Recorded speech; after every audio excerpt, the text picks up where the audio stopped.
तो चलिए फिर से चलते हैं अपन पल पल परिवर्तित हिमालय के सौंदर्य को देखने के लिए सिक्किम, गंगटोक, युमथांग और कटाव की यात्रा पर। साना साना हाथ जोड़ी मधु कांकरिया द्वारा लिखित इस यात्रा वृत्तांत में हम आगे पढ़ते हैं। जय हिंद दोस्तों और मेरे प्यारे बच्चों, आज हम क्लास 10th कृतिका भाग 2 का तीसरा अध्याय साना साना हाथ जोड़ी, जो कि एक यात्रा वृत्तांत है और मधु कांकरिया जी द्वारा लिखित है, उसका तीसरा भाग पढ़ने जा रहे हैं। मैं डॉक्टर दीप्ति पांडे आपको इस पाठ की व्याख्या लेकर प्रस्तुत हूँ। साना साना हाथ जोड़ी यानी नन्हे नन्हे हाथों को जोड़कर, इसके पहले हमने इसके 2 भाग पढ़ लिए हैं। 2 भाग का वीडियो अपलोड कर चुकी हूँ और जिसमें लेखिका ने हिमालय के पल पल परिवर्तित सौंदर्य का बहुत ही खूबसूरत चित्रण किया है। कहीं हरियाली तो कहीं हल्का पीलापन और कहीं पथरीला, कहीं चटकी धूप, कहीं बादलों की चादर। माया और छाया के इस खेल में प्रकृति के कई रहस्य लेखिका के सामने उद्घाटित हो रहे हैं। आगे देखते हैं। आदिम युग की किसी अभिशप्त राजकुमारी सी मैं भी नीचे बिखरे भारी भरकम पत्थरों पर बैठ झरने के संगीत के साथ ही आत्मा का संगीत सुनने लगी। थोड़ी देर बाद ही बहती जलधारा में पांव डुबोया तो भीतर तक भीग गई। मन काव्यमय हो उठा, सत्य और सौंदर्य को छूने लगा। लेखिका ये कहना चाहती हैं कि धुंधली सी चादर जब हटी हिमालय से, तो सामने 2 विपरीत दिशाओं से आते छाया पहाड़ थे, जिनके बीच जैसे जन्नत बिखरी पड़ी थी। पर्वत, झरने, फूलों, घाटियों और वादियों के दुर्लभ नज़ारे लेखिका को कहीं बहुत गहरे अपने आप से जोड़ रहे थे। उसकी आत्मा की खिड़कियां खुलने लगी थीं। उसे लगा जैसे कि वह ईश्वर के बहुत निकट हैं। और ये दृश्य 7 सिस्टर्स वाटरफॉल का दृश्य है, जहाँ पर फ्लैश चमक रहे हैं और सभी सैलानी इन खूबसूरत लम्हों की रंगत को कैमरे में कैद करने में मशगूल हैं। लेकिन लेखिका उस झरने के नीचे बिखरे भारी भरकम पत्थरों पर बैठकर झरने के संगीत के साथ ही आत्मा का संगीत सुनने लगी। झरना उसे जैसे जीवन की अनंतता का प्रतीक लगा और उसे अपने मन की सारी तामसिकताएं उस निर्मल जलधारा में बह जाती सी प्रतीत हुई। तामसिकता मतलब होता है बुरी प्रवृत्तियां और दुष्ट वासनाएं और कामनाएं जो मन में रहती हैं, उसके बारे में लेखिका ने कहा है। और मन काव्यमय हो उठा, बहती जलधारा में पांव डुबोया तो भीतर तक भीग गई। लेखिका ये कहना चाहती हैं कि उस झरने की नीचे पत्थरों पर बैठकर बहती जलधारा में पैर डुबोया तो मन काव्यमय हो उठा। इतना खूबसूरत दृश्य जो उनके भीतर कहीं गहरे तक एक सत्कामनाएं जगा रहा था और मन की सारी तामसिकताएं और बुरी प्रवृत्तियां जैसे कि जलधारा में बह गई हों और मन एकदम पवित्र हो उठा है। लेखिका का मन वहाँ से हिलने को भी नहीं हो रहा था। लेकिन जितेन ने कहा, आगे इससे भी सुंदर नज़ारे मिलेंगे, आप आगे चलिए। जीवन की अनंतता का प्रतीक वह झरना, उस अद्भुत अनूठे क्षणों में मुझ में जीवन की शक्ति का एहसास हो रहा था। इस कदर प्रतीत हुआ जैसे मैं स्वयं भी देश और काल की सरहदों से दूर बहती धारा बनकर बहने लगी हूँ। भीतर की सारी तामसिकताएं और दुष्ट वासनाएं इस निर्मल धारा में बह गईं। मन हुआ कि अनंत समय तक ऐसे ही बहती रहूं और सुनती रहूं इस झरने की पुकार को। जितेन मुझे ठेलने लगा, आगे इससे भी सुंदर नज़ारे मिलेंगे। यहाँ मैं शब्दों के अर्थ बता देती हूँ कि तामसिकताएं मतलब बुरी भावनाएं और सरहदें मतलब सीमाएं। अनंतता का प्रतीक मतलब अंत ना होने का भाव, जिसका कोई अंत ना हो। काव्य में मतलब कविता से युक्त, और अभिशप्त मतलब जिसे श्राप मिला हो। तो आगे देखते हैं। अनमनी सी मैं उठी, थोड़ी देर बाद ही फिर वही नज़ारे, आँखों और आत्मा को सुख देने वाले। कहीं चटक हरे रंग का मोटा कालीन ओढ़े तो कहीं हल्का पीलापन लिए तो कहीं पलस्तर उखड़ी दीवार की तरह पथरीला, और देखते ही देखते परिदृश्य से सब छूमंतर। जैसे किसी ने जादू की छड़ी घुमा दी हो। सब पर बादलों की एक मोटी परत, सब कुछ बादल में। गंतोक से युमथांग की चढ़ाई चढ़ते हुए लेखिका ने प्रकृति की अनुपम छवियों को देखा, अनूठे सौंदर्य को देखा। हिमालय का रूप पल पल बदल रहा था। नज़रों के इस छोर से उस छोर तक सुंदरता ही सुंदरता बिखरी पड़ी थी। सामने सतत प्रवाहमान झरने, नीचे घाटी के में वेग से बहती तिस्ता नदी, सिर पर मंडराते बादल, आंखों के आगे कभी मध्यम तो कभी गहरी धुंध, और इनके बीच लहलहाते फूल। ये सब आनंद की अनुभूति करवा रहे थे, इसलिए क्योंकि इनमें एक गति थी। लेखिका आश्चर्यचकित थी। लेखिका का वहाँ से हिलने का भी मन नहीं हो रहा था, लेकिन जितेन ने उन्हें पुकारा कि चलिए आगे इससे भी सुंदर नज़ारे मिलेंगे। अनमनी सी लेखिका उठी। थोड़ी देर के बाद फिर वही खूबसूरत नज़ारे, आत्मा को सुख देने वाले और पल पल परिवर्तित हिमालय का सौंदर्य। एक पल में ही सारा दृश्य बदल गया, जैसे किसी ने जादू की छड़ी घुमा दी हो और सब पर बादलों की एक मोटी सी चादर जम गई। सब कुछ बादल में और चारों ओर बादल ही बादल दिखाई देने लगे। हिमालय का पल पल परिवर्तित वह सौंदर्य बादलों के पीछे छुप गया। आगे देखते हैं। चित्रलिखित सी मैं माया और छाया के इस अनूठे खेल को भर भर आँखों देखती जा रही थी। प्रकृति जैसे मुझे सयानी बनाने के लिए जीवन रहस्यों का उद्घाटन करने पर तुली हुई थी। लेखिका कहती हैं कि हिमालय का स्वरूप पल पल बदल रहा था और प्रकृति इतनी मनमोहक है कि लेखिका किसी बुत यानी मूर्ति के समान माया और छाया के इस खेल को देखती रह जाती हैं। उन्हें लगता है प्रकृति जैसे उसे अपना परिचय दे रही है और वह उसे और सयानी मतलब बुद्धिमान बनाने के लिए अपने रहस्यों का उद्घाटन कर रही है। प्रकृति के उस अनंत विराट स्वरूप को देखकर लेखिका को कई तरह की अनुभूतियाँ होती हैं, नया सा अनुभव होता है। उसे लगता है कि जीवन की सार्थकता झरनों फूलों की भांति स्वयं को दे देने में है, अर्थात परोपकार में ही है। आगे देखते हैं। धीरे धीरे धुंध की चादर थोड़ी छटी।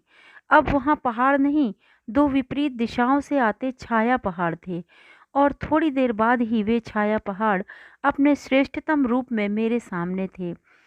जीप थोड़ी देर के लिए रुकवा दी गई। मैंने गर्दन घुमाई। सब ओर जैसे जन्नत बिखरी पड़ी थी, जन्नत यानी स्वर्ग। नज़रों के छोर तक खूबसूरती ही खूबसूरती।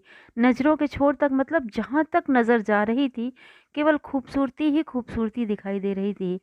अपने को निरंतर दे देने की अनुभूति कराते पर्वत, झरने, फूलों, वादियों, घाटियों के दुर्लभ नज़ारे।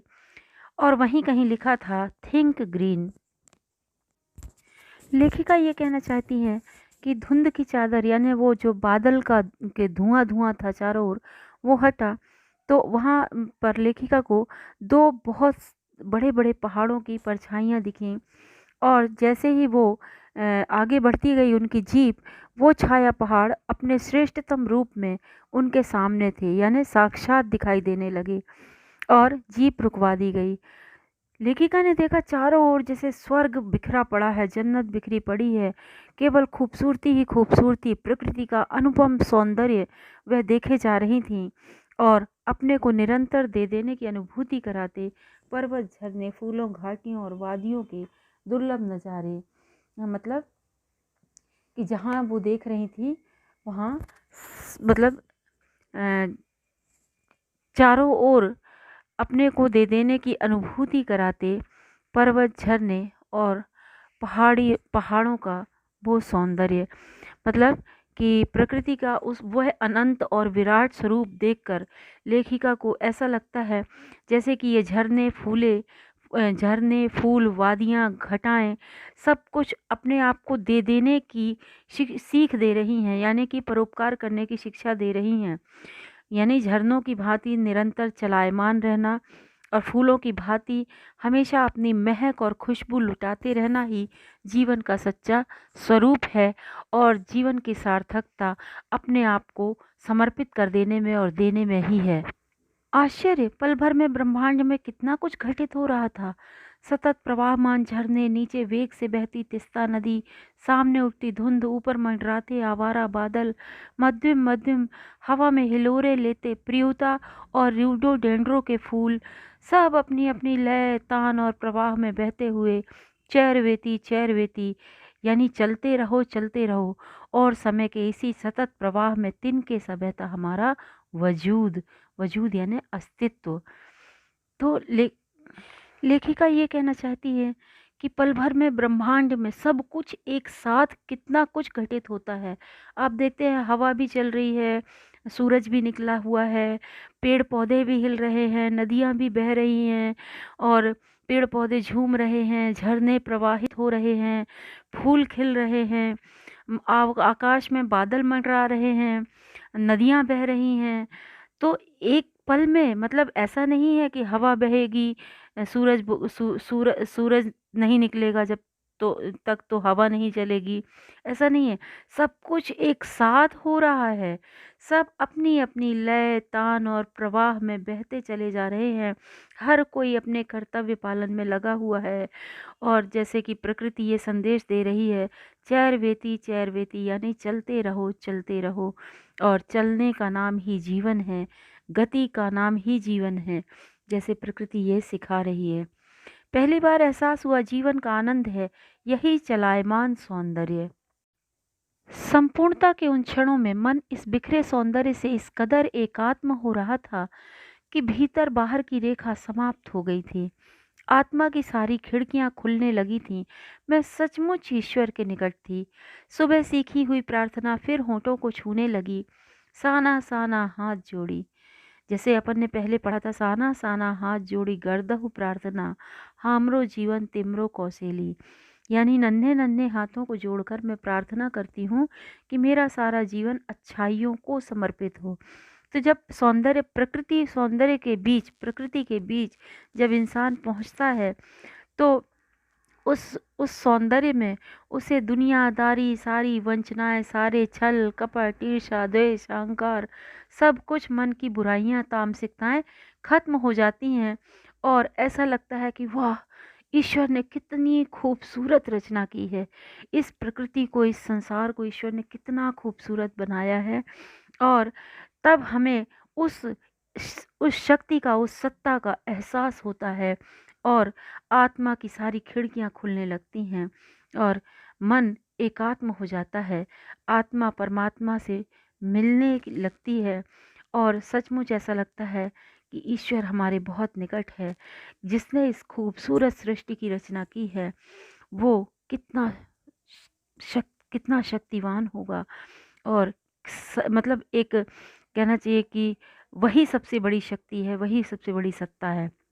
और लेखिका के मन में वही सुबह की प्रार्थना होठों में आ गई। तभी वह अतीन्द्रिय संसार, अतीन्द्रिय मतलब इंद्रियों से परे, मतलब जो हम, मतलब हमारी इंद्रियां जिसे कहना चाहिए कि मतलब इंद्रियां जिसे सिर्फ महसूस कर सकती हैं, खंड खंड हो गया यानी बिखर गया और वह महाभाव सूखी टहनी सा टूट गया। टहनी यानी सूखी लकड़ी, सूखी डगाल जो होती है पेड़ की, वो उसकी तरह वह महाभाव जो अभी तक लेखिका जिसमें खोई हुई थी वह एकदम खंडित हो गया। क्यों?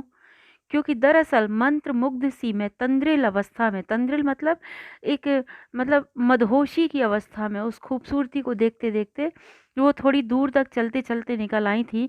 उन्हें एहसास ही नहीं हुआ कि वो कितनी दूर आ गई हैं चलते चलते, कि अचानक पाँव में जैसे ब्रेक सी लगी, एकदम वो ठठक गई, खड़ी हो गई। क्योंकि उन्होंने कुछ ऐसा दृश्य देखा, उन्होंने देखा कि इस अद्वितीय प्रकृति सौंदर्य से अलग हटकर कुछ एक दृश्य देखा उन्होंने कि पहाड़ी औरतें पत्थरों पर बैठकर पत्थर तोड़ रही थीं। उस दृश्य को देखकर लेखिका के पांव में इस तरह ब्रेक लगी जैसे समाधिस्थ भाव में नृत्य करती किसी आत्मलीन नृत्यांगना के नूपुर अचानक टूट गए हों। यानी कि कोई नृत्यांगना समाधिस्थ यानी तल्लीन होकर एकदम नृत्य में मग्न है और नृत्य करते करते अचानक उसके पैरों के घुंघरू टूट गए, नूपुर यानी घुंघरू, और वो उसका नृत्य जो है वो खंडित हो गया। लेखिका ने देखा कि ऐसे अद्वितीय अनुपम प्राकृतिक सौंदर्य के बीच में ये ऐसी औरतें जिनकी गुथे आटे सी कोमल काया, काया यानी शरीर, उनका शरीर इतना कोमल और इतना सुंदर है, जैसे गुथा हुआ आटा कोमल होता है वैसे ही उनका शरीर कोमल था। पर काम इतना कठिन कर रही थीं। हाथों में कुदाल और हथौड़े, इतने कोमल कोमल हाथों में कुदाल और हथौड़े, और कईयों की पीठ पर उनकी जो बड़ी सी टोकरी बंधी हुई थी, डोको जिसको कहते हैं, उस डोको में, उस टोकरी में उनके बच्चे भी बंधे हुए थे। कुछ कुदाल को भरपूर ताकत के साथ जमीन पर मार रही थीं। मतलब लेखिका हैरान रह गई देखकर कि इतनी कोमल कोमल कोमलांगी महिलाएं, औरतें, अ, और इतना कठोर काम, इतना कठिन काम, और वो भी बच्चों को पीठ में बांध कर वो इतनी मेहनत, इतना कठोर परिश्रम का काम कर रही थी जो पुरुषों का काम है वो महिलाएं कर रही थी। इतने स्वर्गीय सौंदर्य, नदी, फूलों, वादियों, झरनों के बीच भूख, मौत, दैन्य और जिंदा रहने की यह जंग वास्तव में बहुत ही करुण दृश्य लेखिका को लगा कि इतने कठिन, इतने खूबसूरत सौंदर्य के बीच, जहाँ नदियाँ हैं, फूल हैं, झरने हैं, वादियाँ हैं, वहीं पर इतनी गरीबी की मतलब औरतों को इतना कठोर कार्य करना पड़ रहा है, वो भी बच्चों को पीठ पर बांध कर। मतलब भूख, मौत, मतलब खतरे का काम था। एक पैर भी यहाँ वहाँ फिसला कि सीधे खाई में, और खाई में जाकर उनकी मतलब लाश भी नहीं मिलने वाली थी। तो दीनता, मतलब ये गरीबी, ये दीनता, ये भूख, ये बेचारगी, और मतलब जिंदा रहने की जंग, मतलब अपनी रोजी रोटी, 2 वक्त की रोटी कमाने के लिए उन्हें इतना कठोर परिश्रम करना पड़ रहा था, और उस पर भी मातृत्व और श्रम साधना साथ साथ, यानी माँ का कर्तव्य भी निभा रही हैं, वो बच्चों की केयर भी कर रही हैं, और उन्हें पालने की जद्दोजहद में इतना कठोर परिश्रम भी कर रही हैं। तो श्रम साधना, साधना यानी तपस्या कर रही हैं, एक तरह से मातृत्व की तपस्या, और उनको पालने की, अपने जीवन को चलाने की तपस्या। वहीं पर खड़े बीआरओ, बोर्ड रोड ऑर्गेनाइजेशन के एक कर्मचारी से मैंने पूछा, ये क्या हो रहा है? यानी लेखिका हैरान थी इस दृश्य को देखकर, अत्यंत करुणा से भर उठी। और चूंकि कवि और लेखक समाज के सबसे संवेदनशील प्राणी होते हैं बच्चों, इसलिए इन्हें बहुत जल्दी कोई भी बात बहुत दिल को छू जाती है, दिल की गहराइयों से ये उस चीज़ को महसूस कर पाते हैं। तो उस बीआरओ ने बताया, चुहलबाजी के अंदाज में बताया, जो चुहलबाजी है ना, मजाकिया अंदाज में, कि जिन रास्तों से गुजरते हुए आप हिम शिखरों से टक्कर लेने जा रही हैं, उन्हीं रास्तों को ये पहाड़ी ने चौड़ा बना रही हैं। बोली, बड़ा खतरनाक कार्य होगा ये। मेरे मुंह से अकस्मात निकला। वह संजीदा हो गया, संजीदा मतलब गंभीर हो गया। कहने लगा, पिछले महीने तो एक की जान भी चली गई थी। बड़ा दुसाध्य कार्य है पहाड़ों पर रास्ता बनाना। पहले डायनामाइट से चट्टानों को उड़ा दिया जाता है, फिर बड़े बड़े पत्थरों को तोड़ मोड़ कर एक आकार के छोटे छोटे पत्थरों में बदला जाता है, फिर बड़े से जाले में उन्हें लंबी पट्टी की तरह बिठाकर कटे रास्तों पर बाड़े की तरह लगाया जाता है, और जरा सी चूक हुई कि सीधा पाताल प्रवेश, यानी खाई में गिर जाते हैं लोग, और जीवन का उनके अंत हो जाता है। तभी मुझे ध्यान आया, यानी लेखिका को ध्यान आता है कि इन्हीं रास्तों पर एक जगह सिक्किम सरकार का बोर्ड लगा था, जिस पर बड़े बड़े अक्षरों में लिखा था, ever wondered who defied death to build these roads. यानी कि आप ताज्जुब करेंगे, पर इन रास्तों को बनाने में लोगों ने मौत को झुठलाया है। यानी कि इतना कठिन, इतना खतरनाक कार्य लोगों ने किया है और ये रोडें बनाई हैं। इस वीडियो में इतना ही, और इसके अगले भाग में हम मिलते हैं, चौथे भाग में इसके आगे का पार्ट पढ़ेंगे। तब तक के लिए धन्यवाद, शुक्रिया। आप इस पार्ट को समझने के लिए इसके सारे भाग अवश्य देखिए, आपको अच्छा लगेगा।